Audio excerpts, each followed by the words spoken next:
Welcome to Yeukai Business Show, UK's premier business show where we feature business thought leaders, high achievers, and industry experts. Today's episode is brought to you by World Outsourcing Solutions Limited, a company that specializes in helping executive business owners with virtual assistant services and business growth systems. Here's your host. Hello everyone and welcome to the show.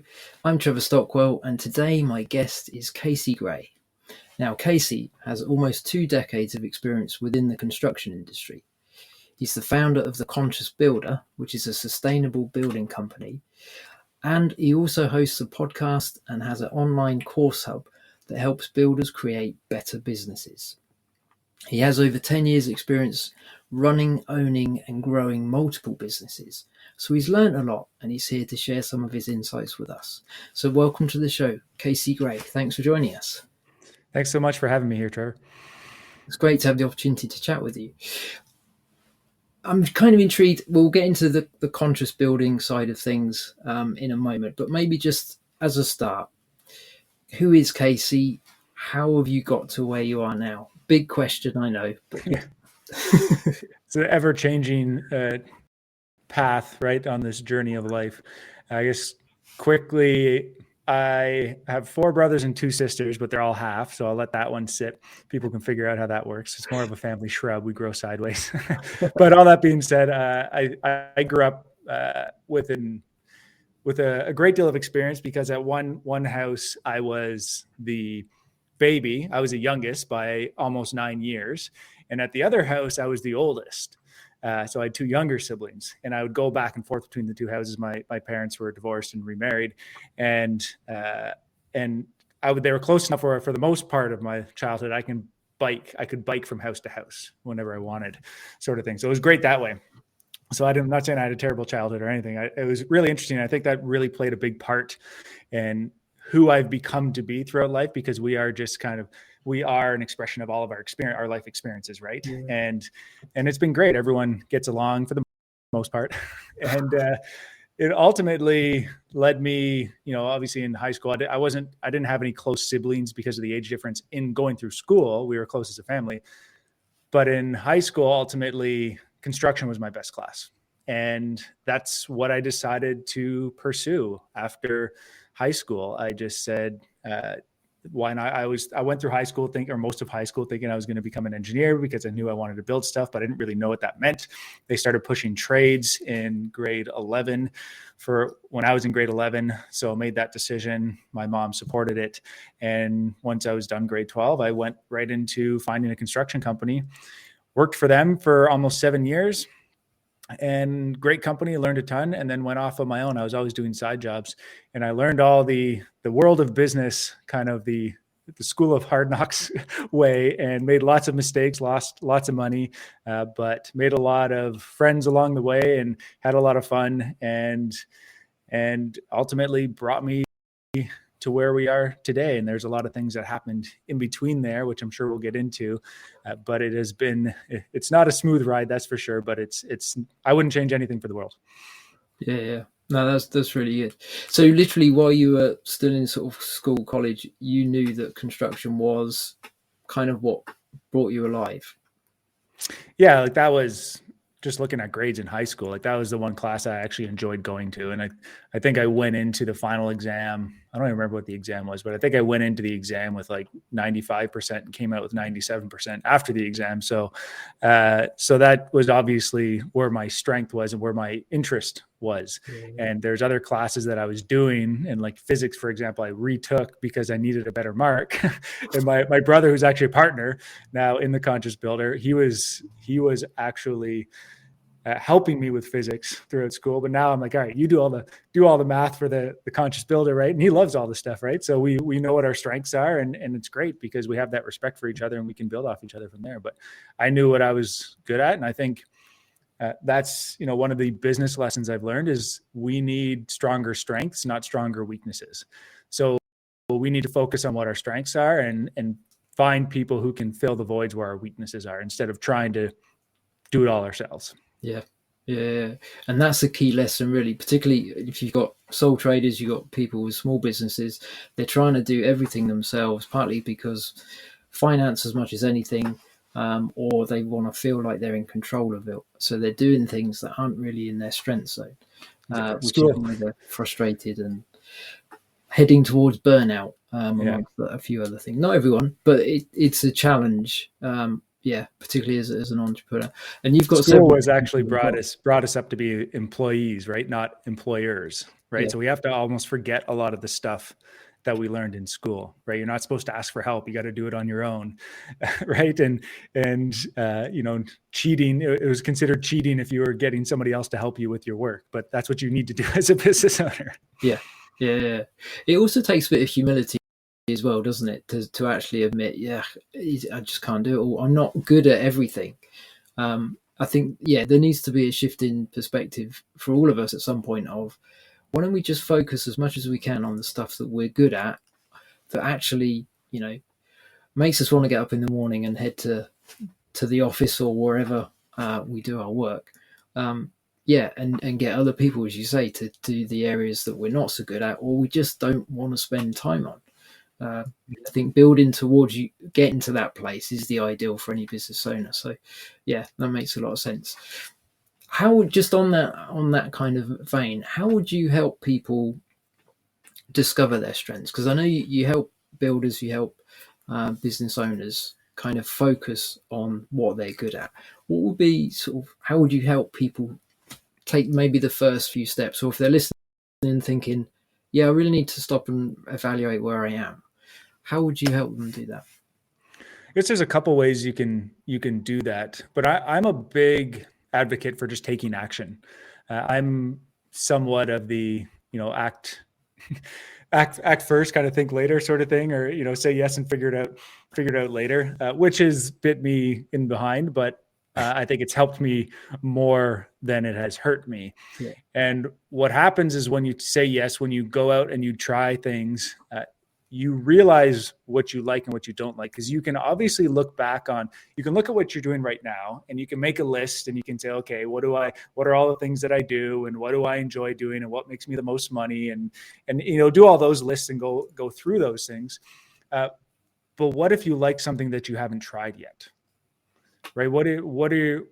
You won't have that on your list. So yes, I think that's important, but you also need to just take action and continue to push yourself to try new things, to do new things. If you already know what you love and you're already doing it and it's working for you, then great. Continue to do more of that, right? And you'll hear lots of other business coaches that'll say, focus on the things that are making a certain amount of money, which I believe it. But there's certain things that doesn't necessarily make me money right now, but I know it has made me money because of who I've become in doing those things. Yeah. Like I love doing research on certain things. Like I'm always looking at, as a CEO, as a founder of The Conscious Builder, one of my goals is to direct the bus, but there's a lot of things I need to know a lot about, a lot of different things. And a lot of the things that I'm looking into, they're not necessarily making me money in the moment, but they're directing the business, and ultimately the business will make more money. So how do you do that calculation? It gets a little bit tougher, but I enjoy those things. I like, for myself, I know that I like creating, right? I like being a part of that initial stages, getting a project off the ground, like whether it's a construction project or more importantly for myself right now is a project within the business that's going to add maybe a new revenue stream or create a new product or whatever. I like getting the project started, but then handing it off, right? It's that creative part. It's figuring out what we need to do, taking those first steps, taking that initial action, getting the right people on board to make it happen and going from there. But that involves a lot of different things, right? I just know that I like that initial creative starting work and doing the research to get to that point and seeing the potential, right? And where this could go, being that visionary, and continuing on from there. And if you have to, you pivot after, right? But that's where the team comes into place, because sometimes the team would be like, no, we have to finish this because we're not actually done yet. And would be my role to say, oh, you know what, it makes sense. Let's get this done. I think it's going to do well. Or to say, you know what, this isn't going to do well anymore because of these reasons. And let's do, and it's a dialogue, right? And I think it works out well for me because I'm not a micromanager either. So I'll let my team run with things. But anyways, that's a side note. No, it's a good point. I know one of the things you kind of mentioned, as this was before we started recording, but actually I saw it in your bio. One of your challenges in the past has been picking wrong team members. So how do you help navigate through the selection process, or if you're in that scenario, for people listening, if they've got a team which is not functioning as well as it should, or whatever, lots of different reasons why, how would you help them, or what would you suggest to them to try and get an equilibrium or balance, or just improve the health of the team? All right, so two parts. So I guess if you already have people on your team that are not working out, you need to set them free. And I say set them free because that is what you are doing. Because if there's something in your gut or something you're seeing that's not working out for you or your business or for them, chances are they're seeing it too. But they might just not want to quit because they don't want to be a quitter, or they don't want to let you down, or who knows, whatever their stuff is that they're dealing with. Yeah. But if you make the decision for them because you know it's the right decision, they might be angry. It might not go very well at first, but chances are they will find something that suits them better. But that's up to them, right? That's not up to you to figure that out. And if you want to help and it's somebody who's good and you have a good relationship, then offer to help. Do all these things. Maybe help them find that position that's going to work. Give them feedback that's going to help them, right? This position isn't for you, but I think you're really good at these things, right? Find a position that does that. They just might need that extra push, that extra vote of confidence. I've had people that I've let go. I've had people upset at me and actually reach back out to me a couple of years later and say, I know why you did what you did and what you were saying. I get it now. Thank you. Right. So it's easier said than done. But it is often the better choice for multiple reasons. Once again, it's just taking action. Now, if you're looking to bring on new people, what we do now is something called the rule of three. So we hire at least we interview at least 3 people. If we're looking for a certain position, we interview at least 3 people for that position. They get interviewed by 3 different people on our team in 3 different locations, and we check three references. Okay. So those are all things that we do. And so far that's been working really great for us. Every once in a while, we do get somebody that doesn't work out, partly because for what we're doing when it comes to construction, they can talk a big game and understand conceptually what they need to do as a carpenter, but then they get on the tools and maybe they're not performing to what they thought they would perform, right? You can't really test that out in an interview. You have to see that, but that's why we also have a probational period and we actually have a contract and we have that 3 months to kind of test it out to make sure it works for everybody. Mm. And because we're hiring quite a bit right now, we're not necessarily interviewing 3 carpenters every single time we hire a carpenter because we already know what we're looking at. But if it was a new position, we'd be doing the same thing. We'd interview at least 3 people for that position. Right. So I'd recommend doing some sort of process like that, whatever works for you. If you don't have 3 employees that can interview, maybe you can help, maybe you have a coach who can help out or a family member or something. Yeah. But I think it's always good to get different perspectives and make sure it's a hell yes for everybody. Yeah, that's really good. I like that. That's very straightforward, succinct, and gets the job done. I would have thought, on that. So well done. I like that. So you mentioned earlier, sort of talking about the teams, but also you mentioned that you're very creative. So you like to start something and then kind of get it to the point where you can hand it over to the team. Do you ever struggle with wanting to try too many things at once? Oh yeah, absolutely. And that's where having a good team is good because, they'll rein me in, right? There are a million things to do. And that's the other thing that I've learned over my years is that I've tried to do too many things and they haven't worked out. Like if you have one business that's not doing very well and you start another business, it's probably not going to do very well either. Right. So you need to kind of figure out some of those things or get those systems in place to make sure that they're running smoothly. Like I'm still involved in the business, mostly on the sales and marketing side. And, obviously the CEO, so I'm kind of wearing a few different hats. But as a sales person, I think most CEOs are sales for the most, especially in smaller jobs, right? So, learning to accept that, you do get more efficient. I've tried to fill that position before, which hasn't worked out very well yet. We're still trying to figure that one out. But anyways, I was going sidetrack a little bit there. No, it's just, so would you say your team is your best strategy for helping you stay focused on one or two projects to start with until they're to the point where? Yeah. So there's three different, this is something I learned from Tony Robbins. We were talking a little bit about Tony Robbins before. I've done his business mastery courses. I've done them twice, actually. My brother has done it as well. One of the things that he talks about in business mastery is there's three different types of people. There's the manager, there's the artist, and then there's the entrepreneur. So the manager is likes to manage people, get projects done, manage projects, very organized. Here's the goals. We're going to make this happen.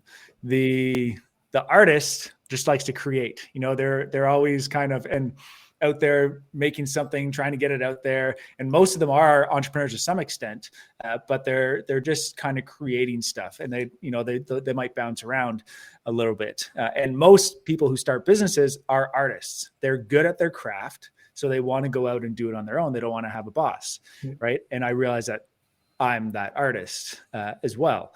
And what you do as an artist could vary, and it could change and evolve over time. Like before, originally it was carpentry for me. Now it's more about the business and what I can build the conscious builder to be, and what kind of impact we can have as a business. And then the third person is the entrepreneur, which is more about money. How do I make money? They'll build and sell a company. To them, it's not necessarily the artist. It's about the vision and what we're creating. That's very much what I am. The entrepreneur is about, okay, well, how can we build this to a point and sell it and make our money and move on to the next one, right? What's the next business? And you need kind of all three of those people within a business. But at the same time, we do have a little bit of all three of those people within us. It's just which one is predominant, and who can you find to fill the other gaps? So I'm not a manager by any means. I'm definitely the artist, but I can find good managers who help me stay on track. And that's what I've done. So we don't necessarily have an entrepreneur, but I think the entrepreneurial side of me is quite high. It's not as high as the artist. And same with my brother. I think my brother's more of a manager, but he has that entrepreneurial side as well. But that's why it works out. We can make those decisions together, and we can continue to grow and create magic. Yeah. So it's having the right people around you as well, isn't it? Like you said before about supplementing or helping to kind of build certain strengths so that you can go forward on that. That's really good. So I'm curious, why the conscious builder? Where did you get the name from? So that came from Tony Robbins' event too, actually. Well, it started to come into focus from that. So the way I'll go back a little bit. I bought a book for my wife. When was this? It's always like before kids, after kids. So it was right before. I think it was like 10 years ago. So our son is 8 now. So yeah, it was about 10 years ago, maybe 11 now. Bought a book called Success Principles by Jack Canfield. And I don't even remember why I bought her the book, but I bought her the book. Within that book, Jack Canfield talks about Tony Robbins. And my wife was reading it, said, I remember Tony Robbins. I used to see his infomercials all the time when I was a kid at my grandparents' house on satellite TV. So she looked into him, found out that he was doing events, and she loves school. She loves learning things. So she's like, hey, do you want to go to this personal development event or whatever, Unleash Power Within? I didn't ask any questions. I just said, yeah, sure, I'll go. It sounds like a good time. So went to that event and changed our life. I won't get into, I won't do it any justice. Highly recommend. I think he's starting to do them live again. You can also do virtual. They've done an amazing job of doing the virtual event. My wife did it recently, and they did a really good job, actually. But in person, it's a completely different experience. And at that event, it opened our eyes. And what we came out of that event with was more questions, which I think is a good event, right? It's kind of like you watch a good movie. When you watch, the best movies are the ones that have you thinking and talking about them at the end. Same sort of thing. So we came out of this, well, I guess same sort of thing, but much better because it's our life that we're talking about, not just a movie, right? So we came out of this with questions, why do I do what I do? What's the purpose? What am I trying to achieve? What's my ultimate goal? And some of these questions might not ever be answered, and they'll change, right? What's my goal right now? My goal right now is very different than what my goal was 2 years ago, 5 years ago, whatever it may be. And it's going to change again. And what started to come into play though, is like, all right, I like construction. I'm good at construction, but how can I be different? What am I actually trying to do? I don't just want to be another kitchen renovator, custom home builder, whatever it may be. What am I actually trying to achieve here? And it wasn't until my wife and I found out at another Tony Robbins event called Date with Destiny, which is a 6-day event, that we were having our first child. And that's when things started to click. I started to say, all right, if I'm going to tell this little person that he or she can do or be whatever they want, I need to lead by example. Yeah. So what do I want? And I want to make sure that I leave this earth better than when I showed up. How am I going to give back? And that's when the word conscious started to come into play, because consciousness is really just being aware. Yeah. And most of us go through life sleeping. We're sleepwalking, right? And I say that because we have habits and we are making decisions, but not consciously, right? We reach for that coffee, even though we might not even like the coffee, right? It's just a habit that we have. It's a simple example, and maybe that it's not serving you. But there's so many decisions and so many things that happen in our life that we need to figure out. We need to start thinking a little bit more. We need to start asking more questions, and we need to figure out why we're doing these things, because that's the only way we can ever make a change, is if we are aware of what needs to change. Until we become conscious, until we become aware, change is never going to happen. Yeah. So that's when my wife and I did a podcast called the Conscious Living Podcast. It's still out there, but we did that quite a few years ago at this point. She ended up taking over. I got too busy. But ultimately it came into the Conscious Builder. It was like our tagline originally, and then we turned it into our company name, and we continue to grow from there, because it's about, on the construction side, it's just bringing the information to the client so they can make a conscious decision about what's best for them. It's not up to me to say, do this or do that. I will if they want me to, but it's usually, all right, based on what you've told me, based on your priorities, based on what you want to spend, here's some options, right? And here's what's possible. And we go from there. And it's been evolving ever since. That's really good, because also, as I'm hearing you kind of share that, it's the awareness of the fact that what you're doing with construction, you're good at it, you've got years of experience, but now you stepped into the sharing your knowledge wider through the podcast, also through the YouTube and the online course hub as well, to help other people. So your reach has not suddenly, but it's grown over a period of time, bigger than what it would have done if you just stayed focused on, building houses within where you were. So I think that's really good.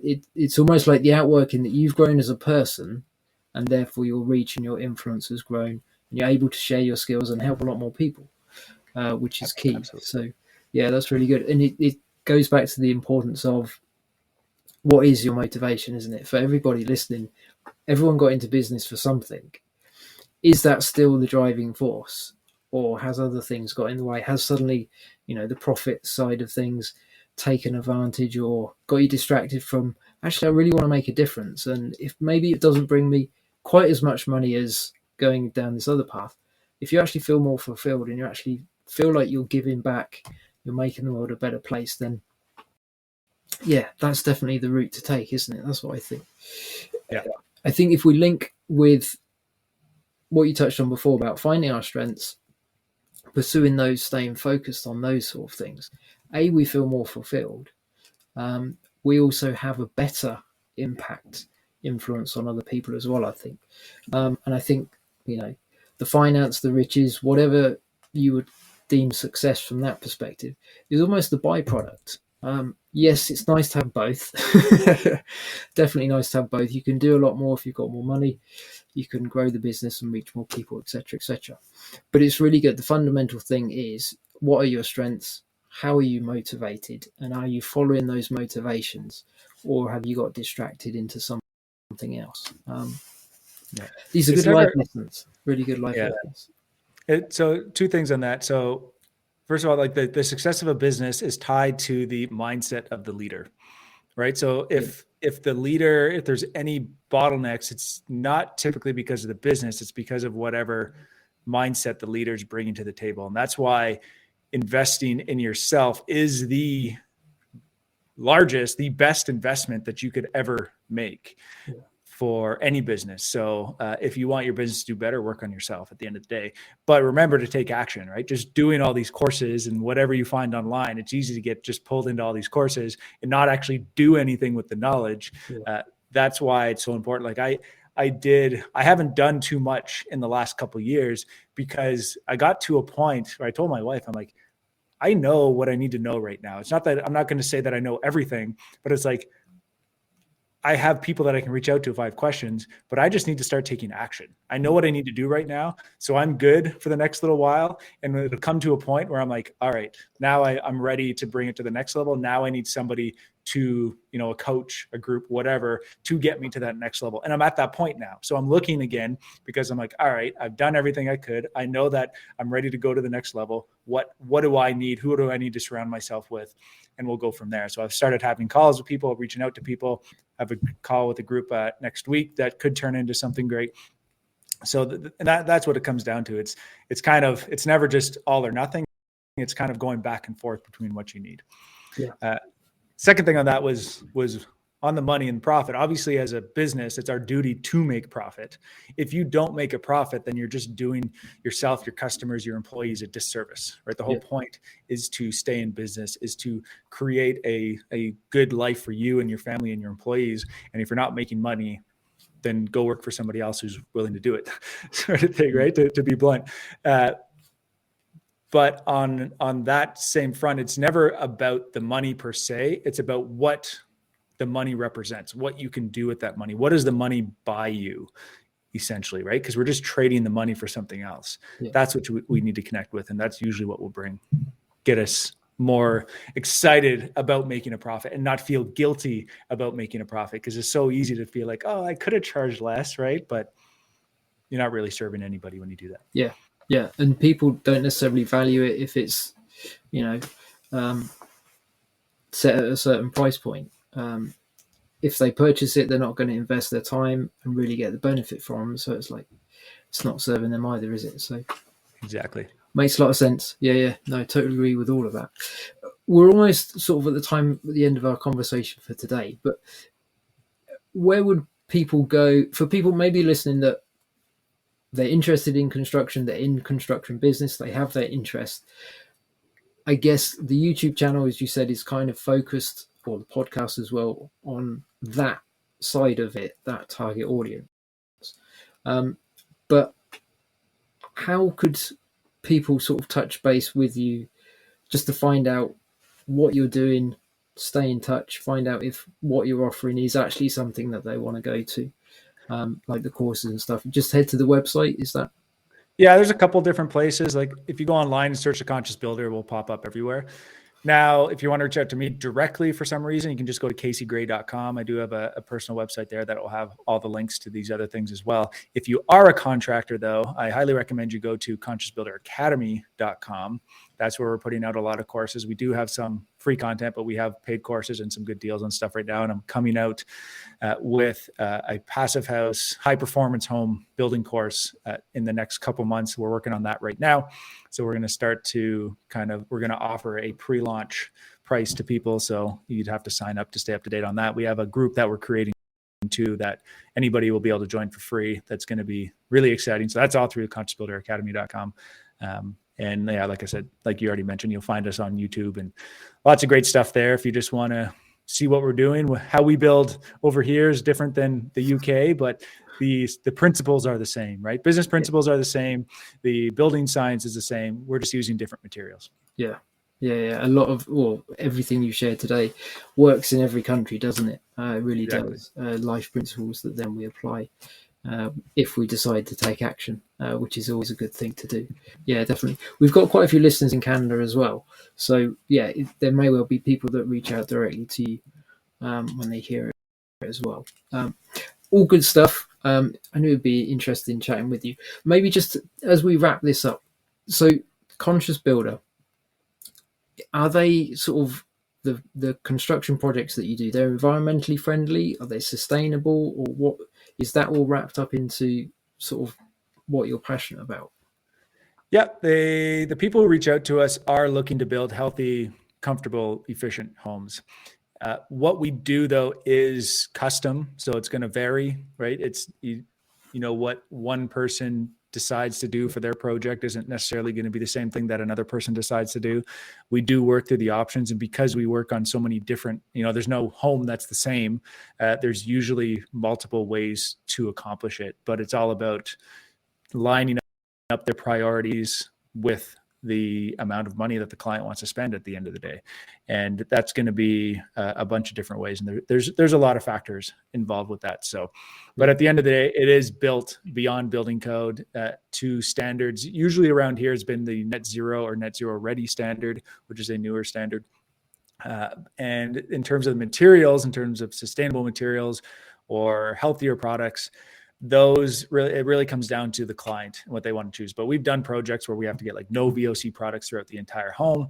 Other project clients are less concerned about that, but they're concerned about what trees we take down on their property because the birds are nesting, sort of thing, right? So everybody's a little bit different, but they're all thinking that way. And like I said, it's not one answer works for everybody. It's we need to figure out what's important to that client, and then the team addresses that. It's not me, it's the team for the most part addressing it. I'm just understanding at the beginning, and then the team takes over. And that's the only reason we can do all the work that we do is because of the amazing team we got here. Yeah. No, it's really good. But it also, it encourages people not to just be a consumer, but to actually kind of contribute to the environment in a good way that then benefits other people as well, and also generations to come. So yeah, that's a key element. Every time you purchase something, you're voting, right? I tell people that if you want more of something, spend money on it. When you go to the grocery store, if you buy more junk food, they're going to bring in more junk food. You buy more organic food, they'll bring in more organic food. You get to choose, but you need to put your money where your mouth is. Yeah, because that is the data that sort of drives a lot of the trends with the way companies go forward. So yeah, makes a lot of sense for that.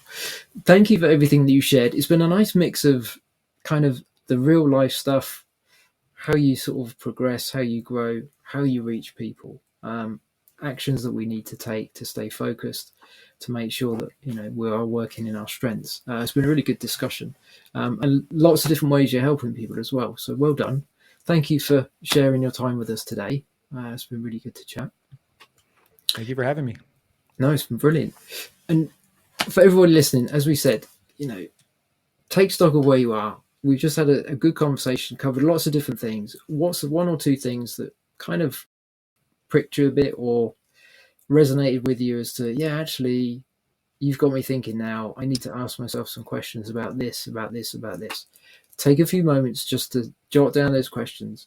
Actually ask yourself them. Otherwise, we just push it off. We don't get anywhere. We don't make any changes. And that's not the way we grow. That's not the way we can get better in business either. So pick one or two things that Casey shared, think about it for a little bit, and then start to take action. You'll be glad you did. You'll grow as a person and things will be better. So highly encourage you to do that. Having said that, that's everything for now. So thank you for joining us, and we will catch you next time. Thank you for listening to Yeukai Business Show. We will be back to bring you more episodes with success stories and advice straight from the experts. Want more? Check out www.yukaibusinessshow.com. Get your free trial of our virtual assistant service today. Just visit www.worldoutsourcingsolutions.com. Quote WOS18 or send us an email at support@worldoutsourcingsolutions.com.